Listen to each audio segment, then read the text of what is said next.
नमस्कार, बहुत बहुत स्वागत आप सभी का आपके प्रोग्राम कहानी कुर्सी की में। मैं हूं सौरभ शर्मा आपके साथ। स्टूडियो में चारों मेहमान पहुंच चुके हैं। हर्षवर्धन त्रिपाठी जी, विजय त्रिवेदी जी, प्रोफेसर संगीत रागी जी और समीर चौगांवकर जी। बहुत स्वागत सर आप सभी का।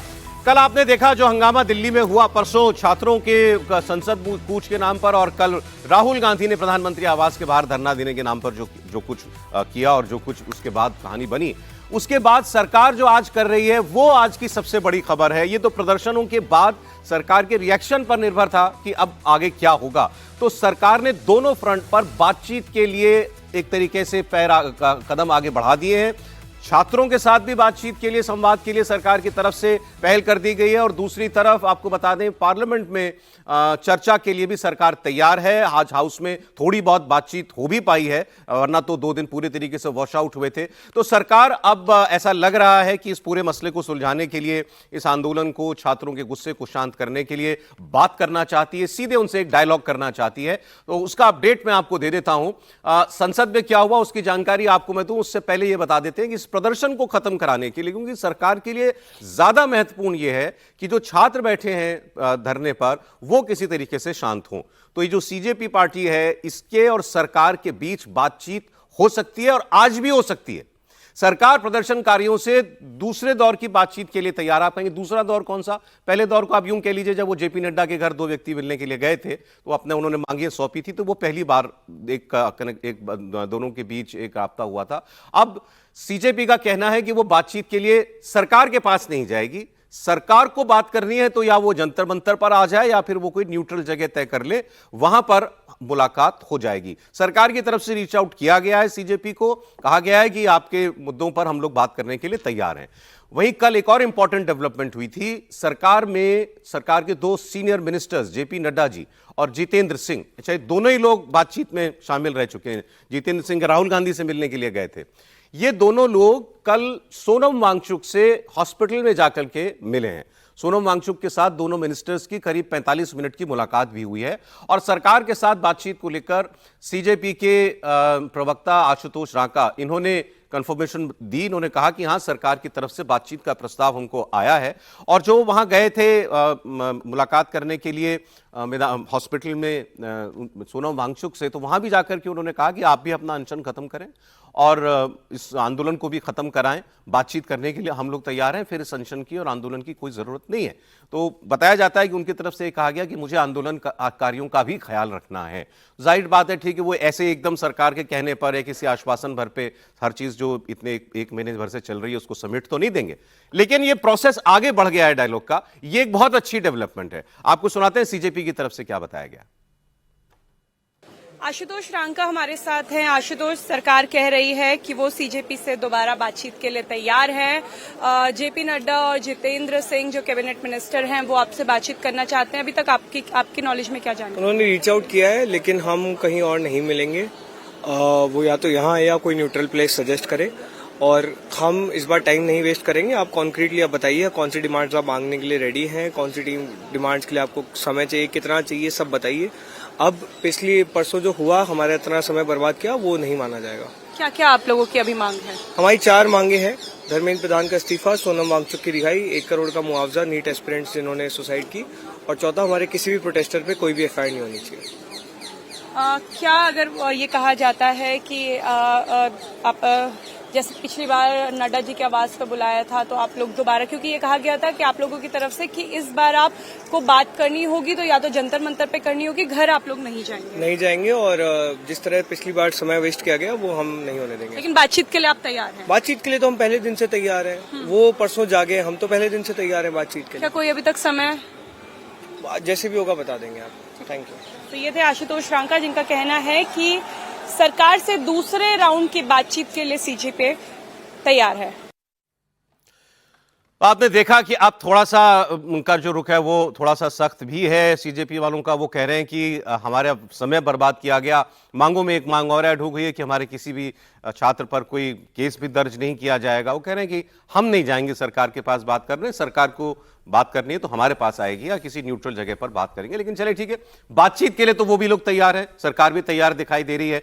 और एक अपडेट अभी मिल रहा है वो ये कि सरकार अभी थोड़ा रुख और देखना चाह रही है इन प्रोटेस्टर्स का, क्योंकि वो देखना चाहते हैं कि भाई थोड़ा और अभी थोड़ा मामला और शांत हो जाए तो फिर बातचीत जो है और बेहतर माहौल में हो पाएगी। तो शायद थोड़ा वक्त अभी और वेट एंड वॉच वाला जो है हो सकता है आज दिन भर में थोड़ा उसमें भी निकले। लेकिन ये तो मैंने आपको एक हिस्सा बताया, दूसरा हिस्सा सर वो बताने पार्लियामेंट में भी जो हुआ, क्योंकि कल राहुल गांधी जी ने काफी एक माहौल बनाया पूरे दिल्ली के अंदर।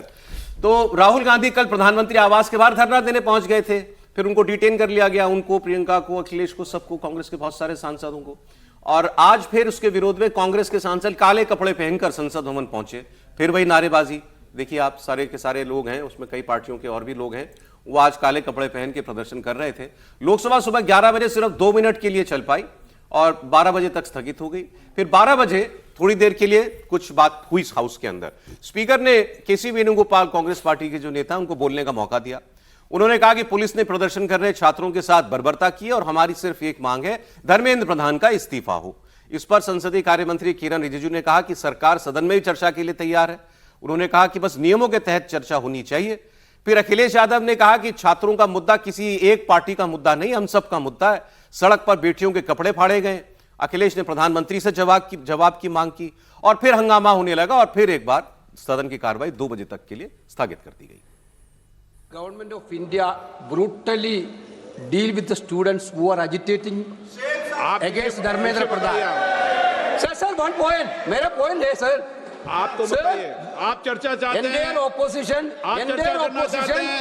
सरकार चर्चा को तैयार है। सर, आप पूरी चर्चा में बोलना ना, वेणुगोपाल जी, आप जितना समय चाहोगे बोलेंगे हम पूरी चर्चा में क्या बोलने चाहते का हैं अवसर हम बोलेंगे दूंगा। सर, हम चाहता है हम बोल। सर, हमारा डिमांड वेरी क्लियर है, education minister should be resign. Then one more. आप चर्चा में अपनी बात कहना। If you accept adjournment motion पर चर्चा करो सर। अध्यक्ष महोदय जी, adjournment motion 3 दिनों से सरकार की ओर से हमने ऑफर किया हुआ है। मैं औपचारिक तौर पर आज फिर माननीय स्पीकर महोदय आपके साथ से, अब सुनिए ना, आपने बात कहा है तो सुनिए ना। सरकार नीट पेपर लीक का चर्चा के लिए पूरी तरह से तैयार है और हमने पहले दिन से कहा है, जब चर्चा होती है तो किसी नियम के तहत होना पड़ता है और इसका व्यवस्था बनाना पड़ता है। मैं अनुरोध करता हूं कि चर्चा कब होना है, चर्चा का ड्यूरेशन, कितना लंबा चर्चा होना है और किस नियम के तहत होना है, माननीय स्पीकर महोदय सारे पार्टी के फ्लोर लीडर से बातचीत करके इसका निर्णय किया जाए। सरकार पूरी तरह से नीट पेपर लीक पे चर्चा करने के तैयार है और इस देश के युवाओं का भविष्य के लिए हम सब मिलकर के एक सार्थक चर्चा हो, ये सरकार चाहती है। महोदय, अध्यक्ष महोदय, ये अध्यक्ष महोदय, ये अध्यक्ष महोदय, आपको नहीं बोलने दे रहे। अध्यक्ष महोदय, अखिलेश जी, आपको नहीं बोलने दे रहे। ये मुद्दा कांग्रेस, समाजवादी पार्टी, बीजेपी का नहीं है। ये मुद्दा युवाओं और छात्र नौजवानों का है। आपने इनको बुलवा दिया, क्या समझौता कर लिया आपने? क्या आपने क्यों नहीं बोलने दिया हमें? अध्यक्ष आपको मैंने महोदय, बोलने के लिए कहा, 1 मिनट प्लीज। नहीं, आपने समझौता क्यों कर लिया फिर? हम लोग का बात भी अखिलेश जी, नहीं, छात्र नौजवान क्या केवल? 1 मिनट अखिलेश जी, 1 मिनट। नहीं अध्यक्ष महोदय, ये अध्यक्ष महोदय, ये पक्ष ठीक नहीं है अध्यक्ष मैंने महोदय। ये युवा, छात्र, नौजवान, हम सबके हैं, हम सब लड़ रहे हैं उनके लिए, हम सब लड़ रहे हैं उनके लिए। और जब छात्रों की नहीं सुनी जाएगी तो सड़कों पे आएंगे। और जो सरकार ने व्यवहार किया है, इस्तीफा तो क्या है, इस्तीफा तो जब चाहेंगे तब मंत्री ले लेंगे, सदन के बाद ले लेंगे। लेकिन सवाल ये, जो छात्रों के साथ व्यवहार हुआ है, उनके हाथ तोड़े, सर तोड़ा, उनके कपड़े फाड़े, क्या बेटियों के कपड़े फाड़ेंगे आप? हम और राहुल जी थे। अध्यक्ष महोदय, हम मजबूरी में गए हैं प्रधानमंत्री के आवास पर। अगर आप सुन लेते हैं यहाँ पर तो हम नहीं जाते। क्या प्रधानमंत्री स्टेटमेंट नहीं दे सकते हैं? युवाओं के लिए आप बाहर बोल सकते हैं, सदन में क्यों नहीं बोल सकते हैं आप? तो अखिलेश जी इस बात पर नाराज हो गए कि मुझे क्यों नहीं बोलने दिया आप, क्या कांग्रेस और आपने सरकार की भी समझौता हो गया? ये बोलिए। एनीवे, जब बड़ी बात यह है, सरकार पार्टियों से भी विपक्ष के कह रही है कि आइए बात करें और सरकार प्रदर्शनकारियों से भी कह रही है कि आइए बात करें, तो रास्ता तो बात करने से निकलेगा। त्रिपाठी जी, आप क्या निकल पाएगा रास्ता? नहीं, सबसे पहले तो आपने मुझसे नहीं कहा कि आप क्यों काली शर्ट पहन के आए हैं। अच्छा, ध्यान नहीं गया, सॉरी। हाँ, भाई बताइए। मैं भी पहन के आया हूँ। देखिए, मैं इसलिए पहन के आया हूँ कि आज तक के इतिहास में मीडिया पर इस तरह का हमला किसी भी आंदोलन में नहीं हुआ। इस बर्बर तरीके से, इस तरह से निशाना बनाकर, जो निर्दोष और पूरी तरह से लोकतंत्र के चौथे खंभे के तौर पर इस ऐतिहासिक घटना की रिपोर्टिंग कर रहे थे, उनको पीटा गया, उनके साथ दुर्व्यवहार किया गया, महिलाओं के साथ छेड़खानी हुई और वो महिला पत्रकार थी। ये सारे काम हुए, उसके विरोध में मैं आज काला शर्ट पहनकर आया हूं, क्योंकि मुझे लगता है कि सबसे बड़ा दुर्भाग्य है कि मीडिया दुनिया भर की तो बात करे लेकिन अपनी बात करने का अधिकार उसको नहीं है। तो सबसे पहले तो ये जरूरी था। दूसरा, और बात कर लीजिए अब आपने बात की है तो ये बात हुई है, कई पत्रकारों की बहुत बेरहमी से पिटाई की गई है, कपड़े फाड़ दिए गए हैं। अभी अखिलेश जी बता रहे थे, वो भी घटनाएं हैं, लेकिन ये भी है, ये भी एक सच है। और किसी मीडिया हाउस की बात किसी को ना पसंद हो, किसी पत्रकार का बात करने का लहजा किसी को ना पसंद हो, इसका मतलब ये नहीं कि आप उसके साथ मारपीट करेंगे। महिला पत्रकार है, देखा, मैंने भी एक वीडियो देखा, महिला पत्रकार को पुलिस भीड़ जो है वो धक्के मार रही है, घसीटा जा रहा है, ये किसी को पत्थर लगा है। हम मतलब हमारे संस्थान के लोगों के साथ भी ऐसा हुआ है, गाड़ी में बैठते कैमरामैन को किसी तरीके से बचाया गया है, बस गाड़ियां तोड़ डाली गई हैं। तो ये सब क्या है? अच्छा, इस पर भी अगर ये नेता कुछ बोल दें तो ऐसा नहीं है कि कुछ उनकी नाक कम हो जाएगी। तो हम भी उनसे अपेक्षा करते हैं, हम भी आपके और उन प्रदर्शनकारियों के बीच की ये कड़ी हैं, हम भी हैं, तभी ये सारी चर्चाएं जो हैं वो दुनिया तक पहुंच भी रही हैं। तो कम से कम छात्रों को लीड करने वाले भी बोले इस विषय पर, रोके भी जो लोग भी इस कृत्य में शामिल हैं, और ये नेता भी बोले। मैंने तो एक आध नेता को जस्टिफाई करते सुना है इनफैक्ट, कि नहीं ये ठीक हो रहा है अगर किसी के साथ ऐसा हो रहा है तो ये बहुत शर्मनाक है। दुर्भाग्य तो ये सौरभ जी कि पत्रकारिता से ही प्रतिष्ठा पाए लोग कह रहे हैं कि अच्छा है कि ये पिट रहे हैं। सवाल यह है कि हम भारत के लोकतंत्र में हैं या किसी हिटलर की तानाशाही में, किसी नाजी शासन में, किसी उत्तर कोरिया में या किसी चाइना में है, जहां एक विचार के अलावा दूसरा बर्दाश्त नहीं होगा। और अगर ये है तो ये फांसीवाद है, ये खतरनाक है जो लोग भी इसके पक्ष में खड़े हैं। और मुझे लगता है कि इसका हर किसी को विरोध करना चाहिए। अगर आपको लगता है कोई बिल्कुल आपको बात नहीं पसंद आ रही तो उसकी बात का जवाब दीजिए, उसको जितना तर्क दे सकते हैं वो दीजिए। खैर, अब मूल मुद्दे पर आते हैं। राहुल गांधी ने कल वो किया जिसकी अपेक्षा थी, क्योंकि अब उनको लग रहा था कि अरविंद केजरीवाल का जो मास्क मूवमेंट है, यानी जो उनका मुखौटा आंदोलन है, वो पूरी तरह से हावी हो चुका है। पंजाब के चुनाव से पहले कांग्रेस पूरी तरह से गायब हो रही है। अरविंद केजरीवाल ने जिनकी साख खत्म हो गई थी दिल्ली में, वो कैसे आंदोलन करते हैं, तो पंजाब चले गए। फिर उनके लड़के आए और नए सिरे से आंदोलन शुरू किया, तिलचट्टे बन गए, ये सब कुछ हुआ। राहुल गांधी ने उसके लिए यह काम किया है। और देखिए, जो खबरें थी वो यही थी कि राहुल गांधी पूरी तरह से इसको इग्नोर कर रहे थे, वो नहीं चाहते थे कि इस पर चर्चा हो। जैसे ये दिख ही रहा था कि वो बार बार कह रहे थे, कल ही हम लोगों ने बात की थी कि भैया ये क्या हुआ, आप चढ़ावा चोरी पे बात करना चाह रहे हो, करने में कोई दिक्कत नहीं है। लेकिन जब आपके सामने इतने छात्र सड़क पर हैं तो आप किसी दूसरे मुद्दे को लाकर, इसका मतलब आप उसको डाइल्यूट करना चाहते हो, उसको आप एक तरह से कहें कि जो प्रभाव है प्रभावहीन करना चाहते हो। अब जो राहुल गांधी ने किया, उसके बाद राहुल गांधी लाइमलाइट में आ गए। तो सवाल यह है कि क्या ये जो विपक्ष तैयार होगा वो विपक्ष अलग अलग तैयार होगा, और इसके बीच में क्या सरकार को जो बात इतने दिनों से हर कोई कह रहा था, इस कहानी कुर्सी की में हम सब लगभग ये कह रहे थे कि भाई धर्मेंद्र प्रधान के त्यागपत्र से क्या हो जाएगा। आप थोड़ा सा मतलब अहंकार से बाहर निकलते हुए दिखिए, इसमें क्या दिक्कत है, दे दीजिए त्यागपत्र, आप कराइए। अब वो तो देखिए, सब छात्र जो है अपनी मांग रखेंगे, सरकार आगे क्या करती है उस पर पता लगेगा। और राहुल गांधी जंतर मंतर क्यों नहीं गए, प्रधानमंत्री आवास क्यों गए, इस पर अगले हिस्से में हम बहुत डिटेल में डिस्कशन करेंगे। लेकिन मैं ये कह रहा हूं कि सरकार की प्राथमिकता क्या है। मेरी समझ से तो सरकार की प्राथमिकता छात्रों से डायलॉग है। सोनम वांगचुक को रीच आउट भी इसलिए किया गया, कल रात अगर 2 मंत्री मिलने के लिए गए और उनसे कहा भी खत्म कराइए इस अनशन को। तो उनका मानना यह है कि अगर छात्र उठ गए विरोध इस धरने से तो फिर इन पार्टियों के विरोध का कोई मतलब नहीं रह जाएगा। तो सरकार अगर वो एक फ्रंट साध लिया सरकार ने, तो बाकी अपने आप ऑटोमेटिकली उसके लिए परेशानी हल हो जाती है। ऑल्दो वो वहां भी रीच आउट कर रही है बातचीत के लिए, लेकिन क्या सरकार जो पेशकश की है सरकार ने, असर होता दिख रहा है कुछ आपको? देखिए, 2 बातें हैं। आप जो कह रहे हैं ना कि पॉलिटिकल पार्टीज केवल छात्रों से रीच आउट कर ले, ये दोनों इंटरकनेक्टेड है। इस मेल को आप देखिए, समझिए कि ऐसा नहीं है कि केवल छात्रों से बात करके वो खत्म कर देंगे और पॉलिटिकल पार्टीज उसको खत्म करने देंगी। वैलिडेशन कम हो जाएगा ना सर? वैलिडेशन कम हो जाएगा, लेकिन वो ऐसा होगा नहीं। इसलिए सरकार ने दोनों तरफ बातचीत की, दोनों तरफ बातचीत का रास्ता निकाला कि छात्रों के साथ भी बात कर रहे हैं और पॉलिटिकल पार्टीज के साथ भी बात कर रहे हैं। मेरे ख्याल से तो अच्छा काम कर रही है। हालांकि ये सरकार दबाव में है, ये दिख रहा है। इसका मतलब तो इसका एक पॉलिटिकल रिपरकशन तो ये है कि सरकार दबाव में है। यहां तक बात आनी नहीं चाहिए थी, यहाँ तक बात आनी नहीं चाहिए थी। बातचीत करनी थी, पहले भी कर सकते थे, छात्रों के साथ बातचीत कर सकते थे, सोनम वांगचुक के साथ बात कर सकते थे। लेकिन खैर, मैं तो हमेशा ही कहता हूँ कि बातचीत से ही रास्ता निकल सकता है। और यहाँ तो गोली और बोली की बात नहीं थी, बोली की बात थी, तो बोली कर लेते, बातचीत कर लेते। अब सरकार कितनी बातचीत कर रही है, क्या कितनी बातों को मानेगी? और मैं हमेशा मानता हूँ कि आंदोलन का मतलब कामयाबी उनकी सारी मांगों को मान लेने से नहीं होता।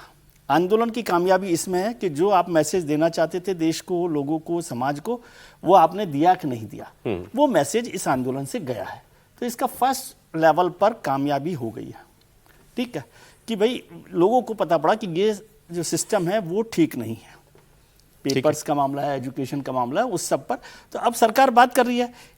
इस बातचीत से मैं कतई ये नहीं मान रहा कि धर्मेंद्र प्रधान का इस्तीफा हो जाएगा और तभी ये लोग इस्तीफा के बाद ही वापस आएंगे। ये आप समझ कर रखिए। नहीं, आप क्या कह रहे हैं कि? मैं ये कह रहा हूँ कि यदि नड्डा साहब और जितेंद्र जी वहाँ पर बात कर रहे हैं तो उसका मतलब ये नहीं कि वो कहेंगे कि आप इस्तीफा हम दे रहे हैं, धर्मेंद्र प्रधान जी का इस्तीफा ले रहे हैं और आप उठ जाइए। ऐसा होने वाला नहीं। बातचीत में इस्तीफा हो जाएगा तो उठ जाएंगे? इस्तीफा होना ही नहीं है, उठ जाने की तो बात छोड़िए। चलिए, इस्तीफा ही नहीं होना आप कह रहे हैं। हाँ, मतलब सरकार करेगी। हाँ, हमें भी तो यही जानकारी है कि इस्तीफा नहीं होना। इस्तीफा नहीं होने वाला, लेकिन फिर भी वो उठ सकते हैं क्योंकि बातचीत के दूसरे लेवल पर भी होती है ना बातचीत हमेशा। इसलिए 10 चीजों की मांग होती है, तो उसमें होता है कि भाई इस्तीफा नहीं दे रहे, अच्छा मुआवजा दे दीजिए, मुआवजा दे रहे हैं, अच्छा जांच के लिए क्या कमेटी बना रहे हैं, तो वो सारा काम होगा। और सरकार थोड़ा सा जल्दी कर लेती तो बेहतर था। बट पॉजिटिव डेवलपमेंट दोनों तरफ बातचीत की जो पहले एक तस्वीर अभी पीछे भी चली थी, आपने देखा होगा कल से, वो भी देख लीजिए आप, क्योंकि ये बात करना भी जरूरी है ना। एक पक्षी स्टोरी बात नहीं होनी चाहिए। जंतर मंतर पर प्रोटेस्ट के बीच 20 और 21 जुलाई को बहुत उग्र प्रदर्शन की तस्वीरें जो हैं वो सामने आ रही हैं। अब जनपथ रोड के एक पेट्रोल पंप को कुछ उपद्रवी लोगों ने निशाना बनाया। सोमवार को करीब शाम 6 बजे की तस्वीरें हैं। कुछ लोग पेट्रोल पंप में तोड़फोड़ कर रहे हैं, कुछ लोग उनको रोकने की कोशिश भी कर रहे हैं, समझा भी रहे हैं, लेकिन कुछ ये उपद्रवी जो हैं कुछ लोग कुछ सुनने के लिए तैयार नहीं। ओए आंखें कर रहे हैं भाई, फटाफट क्या ना मुझे नहीं मारना भाई, देख के मारना भाई उल्टा हम ही मरेंगे इससे। मत करो यार, गलती से कुछ हो गया हम सारे ही मरेंगे। वो भी मेरा मार रहे हैं भाई, पुलिस वाले। भाई किसी की प्राइवेट प्रॉपर्टी को मत करो यार, वो प्राइवेट प्रॉपर्टी है यार, किसी की प्राइवेट प्रॉपर्टी को मत करो।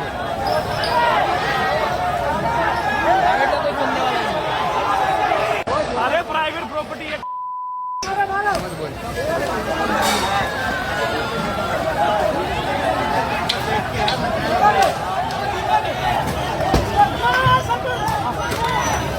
ओए आंखें कर रहे हैं भाई, फटाफट क्या ना। आप देख रहे हैं कि कुछ लोग ये भी कह रहे हैं कि किसी और की प्राइवेट निजी संपत्ति को क्यों नुकसान कर रहे हो, अगर तुम ये करोगे तो फिर पुलिस वाले मारेंगे। वो कह रहे हैं पुलिस वाले तो हमको पहले ही मार रहे हैं।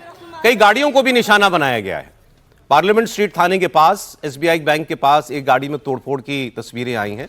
अचानक जगह जगह झुंड आकर उसने ऐसा जो है हिंसा करने की कोशिश की है। ये अब कुछ नई नई तस्वीरें जो हैं वो सामने आ रही हैं। और कल रात प्रदर्शनकारियों की पुलिस और RAF के जवानों से झड़प हुई। ये बहुत खतरनाक था। एक RAF जवान पर भीड़ के हमले का वीडियो आया है। भीड़ जवान को घेर कर पीट रही है। जवान भागकर जान अपनी बचाने की कोशिश कर रहा है। फिर मौके पर मौजूद बाकी RAF के जवानों ने उसको किसी तरह भीड़ से बचाया, तब उसकी जान बच पाई। दिल्ली पुलिस ने जवान की शिकायत पर FIR दर्ज कर लिए। देखिए, ये RAF का जवान भीड़ में घिर गया और फिर लड़कों ने इसकी पिटाई की।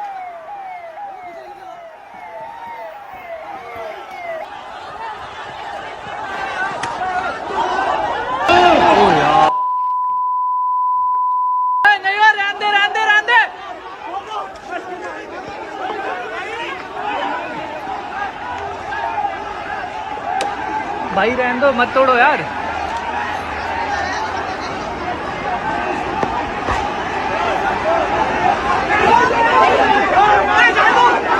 ओए रहने दे भाई, रहने दे। ओए मत मारो, मत मारो।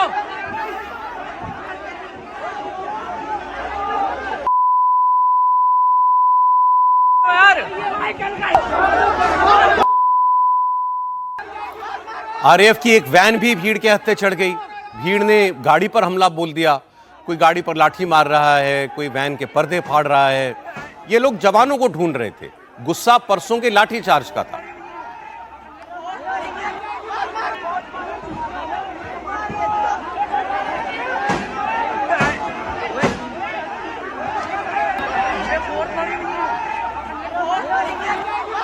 अब लेकिन मैं आपको बताऊं, और भी कई तस्वीरें वो आप चला दीजिएगा, बातचीत शुरू करते हैं। ये बहुत खतरनाक है सर। और सरकार के लिए पशुपेश किए है कि वो ये भी नहीं होने देना चाहती कि अराजकता हो, दिल्ली की सड़कों पर अराजकता। अब ये कनॉट प्लेस का इलाका है, आप सोचिए, कनॉट प्लेस को आप दिल्ली का दिल कहते हैं, वहां पर ये हो रात को 8:30-9 बजे के बीच की शायद बातचीत है, वारदात है ये। भाई वो कोई ऐसा वीरान सुनसान समय थोड़ी होता है, गाड़ियां होंगी, लोग बाग होंगे, परिवार जा रहे होंगे, बच्चे भी होंगे वहां। ये तब सरकार ये भी नहीं होने देना चाहती। सरकार ये भी करते नहीं दिखना चाहती कि पुलिस लाठी चलाए, और पुलिस करे तो क्या करे? पुलिस खड़े होकर के मार तो नहीं खा सकती पुलिस। बहुत सारे पुलिस वाले घायल हुए हैं। तो एक वक्त आता है जब पुलिस को पहले तो लॉ एंड ऑर्डर मेंटेन करने में और फिर कभी आत्मरक्षा में भी वो उसको प्रहार करना पड़ता है। फिर लेकिन बात से बात जो है आगे बढ़ जाती है। अब ये एक पक्ष है सर, वो बातचीत का दूसरा पक्ष है। देखिए, सबसे पहले तो मैं उन लोगों में से हूं, शायद अपवाद ही हूं, जो बच्चे गुंडागर्दी पर उतरे थे, जिनकी पुलिस ने पिटाई की, वो बिल्कुल जायज है। मैं पुलिस के साथ खड़ा हूं इस मुद्दे पर। किसी को ये अधिकार नहीं है कि आप पत्थर फेंकें, किसी को ये अधिकार नहीं है कि महिला पत्रकारों का कपड़ा फाड़ें, किसी को अधिकार नहीं है कि एक पुरुष छात्र जो है एक महिला छात्र को पकड़ करके उसको बाह में भर करके और लेकर के आए। ये एक अश्लीलता की हद थी, ये बिल्कुल स्वीकार्य नहीं है। और जो गोदी मीडिया कह करके जो एक तैयार किया गया था, वो खुद पहले अपने घुंघरू पैरों में बांध करके राजनीतिक पार्टियों के दरबार में नाचा करते थे। दुर्भाग्य है कि वो बांझ हो गए हैं इन दिनों। नरेंद्र मोदी की सरकार के आने के पश्चात वो ताकत उनके पास नहीं बची है, वो बांझ हो गए हैं। इसी कारण वो भीड़ को उकसाते रहते हैं गोदी मीडिया कह करके, मीडिया के पत्रकारों के खिलाफ। तो ये बिल्कुल स्वीकार नहीं है। अभी आप जरा इस तस्वीर को देखिए। रैपिड एक्शन फोर्स वो फोर्स है जो अपने ऊपर थोड़ा सा भी संयम यदि नहीं रखता और गोलियां चला देती तब क्या होता। उनको ये अधिकार है, वो दंगा रोकने के लिए वहां पर होते हैं और रैपिड एक्शन फोर्स के पास काफी पावर होते हैं जी। लेकिन इसके बावजूद भी उन्होंने संयम दिखाया। पुलिस के डीसीपी को क्या मार दिया, पत्थर मार करके उसका सर फोड़ दिया। कई ऐसे पुलिस वालों को पत्थर लगे हैं, चोटें लगी हैं, डंडों से भी चोटें लगी हैं। तो दोनों जायज नहीं है। लेकिन जिन पुलिस वालों पर इन लोगों ने हिंसक भावनाएं, हिंसा की जी, उन छात्रों के खिलाफ तो एफआईआर बिल्कुल ही नहीं खत्म किया जाना चाहिए। बिल्कुल उनके ऊपर उन्होंने मांग में शामिल कर लिया है कि एक भी छात्र पर एफआईआर नहीं, यही तो गुंडागर्दी है। इस भीड़ में सिर्फ छात्र नहीं थे। एक बात बहुत साफ निकल करके आती है कि इस भीड़ में छात्र नहीं थे, सारे छात्र नहीं थे। छात्र कुछ थे और कुछ अराजक तत्व भी इसमें शामिल थे। पॉलिटिकल पार्टियों के अराजक तत्व शामिल थे, वामपंथी गुटों के अराजक तत्व शामिल थे, वामपंथी गुटों के छात्र थे और वो हिंसा जानबूझ करके करना चाहते थे। किसान आंदोलन के समय भी यही करना चाहते थे वो, ताकि सरकार बात कर रही है तो ठीक कर रही है ना। सरकार बातचीत कर रही है। और हम तो पहले यहां पर बहुत सारे लोग पहले बात कर रहे थे कि सरकार को बातचीत पहले ही करनी चाहिए थी। इस मुद्दे पर सरकार को जितनी सेंसिटिविटी दिखानी चाहिए थी, सरकार ने वो सेंसिटिविटी नहीं दिखाई। उसी का ये नतीजा है।